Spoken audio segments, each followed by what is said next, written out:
In ancient Roman religion, the Arval Brethren or Arval Brothers were a body of priests who offered annual sacrifices to the Lares and gods to guarantee good harvests. Inscriptions provide evidence of their oaths, rituals and sacrifices. Origin: Roman legend held that the priestly college was originated by Romulus, who took the place of a dead son of his nurse Accia Laurentia, and formed the priesthood with the remaining 11 sons. They were also connected originally with the Sabine priesthood of Sodales Tisci, who were probably originally the counterpart among the Sabines. The Brethren dated back to the time of Romulus, first king of Rome. Even though it can be inferred from the story of Accia Laurentia they existed before the founding of the city, and persisted to the imperial period. Their task was the worship of Didia, an old fertility goddess,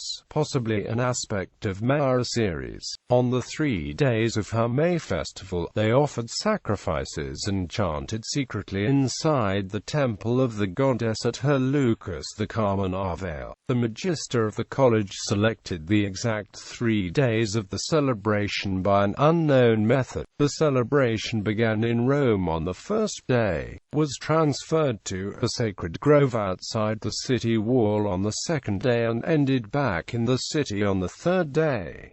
Structure and duties: Arval Brethren formed a college of 12 priests, although archaeologists have found only up to 9 names at a time in the inscriptions. They were appointed for life and did not lose the status even in exile. The sign was a white band with the chaplet of sheaves of grain. The Brethren assembled in the Regia. Their duties included ritual propitiations of thanksgivings as the Amba Valia, the sacrifices done at the borders of Rome at the 5th mile of the Via Campana of Salaria. Before the sacrifice, the sacrificial victim was led 3 times around a grain field where a chorus of farmers and farm servants danced and sang praises for Ceres and offered her libations of milk, honey and wine. Archaic traits of the rituals included the prohibition of the use of iron, the use of the olatria and of the sacrificial burner of Didia made of silver and adorned with grassy clods. Restoration of the priesthood. The importance of Arval Brethren apparently dwindled during the Roman Republic, but Emperor Augustus revived the practices to enforce his own authority. After Augustus's time, emperors and senators frequented the festivities.